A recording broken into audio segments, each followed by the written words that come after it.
Ավարտվել է Հայասատ 1-ի տիեզերական կյանքը։ Տարի ու կես ուղեծիրում մնալուց հետո այն ապրիլի 26-ին հատել է Կարմանի տիեզերքի պայմանական գիծն ու դադարել ազդանշաններ ուղարկել։ Պատմական ու աննախադեպ Հայասատ 1-ը մասնավոր ընկերությունը համարում է հայկական առաջին արբանյակ հայտնված ուղեծիրում։ Իրականությունը փոքր-ինչ այլ է։ Առաջի արբանյակ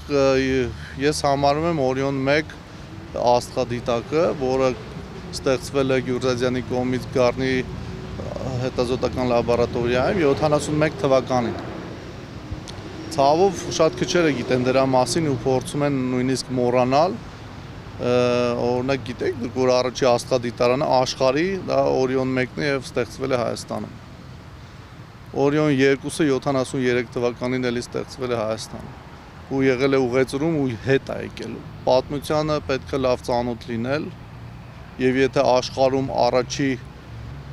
աստղադիտարանը տիեզերական ստեղծվել է Հայաստանում, պետք է առնվազն իմանանք դրա մասին էլի։ Դեռ կես դար առաջ հայ գիտնականը նախագծել էր աստղադիտարան, որն աշխատում էր երկրի մթնոլորտից դուրս։ Օրիոններին ուղեծիր են բարձրացրել խորհրդային Սալյուտ 1 եւ Սոյուզ 13 տիեզերանավերը։ Կարևոր է եղել հատկապես Օրիոն 2-ի առաքելությունը։ Աստղագիտության մեջ առաջին անգամ ստացվել են շատ թույլ մինչև 13-րդ մեծության աստղերի բազմաթիվ կարճալիք սպեկտրագրեր եւ արժեքավոր այլ տեղեկություններ։ Ինչ առաքելություն է իրականացրել Հայասատ 1-ը բացի ազդանշան ուղարկելուց, ընկերությունը չի մանրամասնում։ Նշում է միայն, որ փորձառությունը թույլ կտա հետագայում ավելի հավակնոտ ծրագրեր իրականացնել։ Ինչ փորձի մասին է խոսքը եւ կարելի է արդյոք այն որակել, այսպես ասած, աննախադեպ թռիչք։ Ինչպես process-ները իրականացնել, ինչպես լիցենզիաները ձեռք բերել, ինչպես թռցնել ուղեծիր, այդ ամբողջ գիտելիքը ձեռք է բերվել հաջող։ Ինձ թվում է պետք է սրանից հետո առաջանային նաև այլ հետազոտական ու աշխատանքային խմբեր, կլինեն դա ուսանողական, կլինեն գիտական, կլինեն դպրոցական,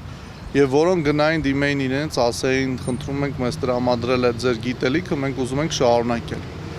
ARMSAT 2022-ի մայիսին հայկական արբանյակը հատել էր երկիր մոլորակի ուղեծիրը ամերիկյան SpaceX ընկերության տիեզերանավով։ Պետական միջոցներով տիեզերք դուրս եկած ARMSAT-ի մասին եւս շատ բան հայտնի չէ։ Երկրի սահմանները անցած արբանյակի գործարկումից տարի ու կես անց այն հայտնվեց քրեական սկանդալի կիզակետում՝ միլիոնավոր դոլարների չարաշահում։ Ով եւ ինչքան էր վատնել պետական փողերը, իրավապահները մանրամասներ չեն հայտնում։ Ըստ ԲՏԱ նախարարության 500 կիլոմետր բարձրությունից այն փոխանցում է անվտանգային նշանակության հույժ գաղտնի լուսանկարներ։ Արդեն միլիոնավոր նկարներ ունենք ստացած։ Միլիոնավոր նկարներ երկիր մոլորակի տարբեր անկյունների։ Ու շարունակում է կատարել բարեհաջող։ Այդտեղ նաև ստեղծվեց գիտելիք, այսինքն հայ մասնագետները վերապատրաստվեցին, ստեղծվեց կառավարման կենտրոն Արբանյակի, նաև ունենք Արբանյակի կառավարման փորձ, ստեղծվեց ընդունիչ կայան, որը ընդունակ է իրականացնել շատ բարդ խնդիրներ, բարդ ծավալի, մեծ ծավալի ինֆորմացիայի ստացում եւ հեռարձակում։ Կանխատեսված է ARMSAT-ը ուղեծիրում կմնա 4 տարի, եթե արևային փոթորիկները կամ տիեզերական այլ գործոններ չազդեն արբանյակի գործունեության վրա։ Սևակ Վարդումյան, Հարություն Հովսեփյան, Էպիկենտրոն։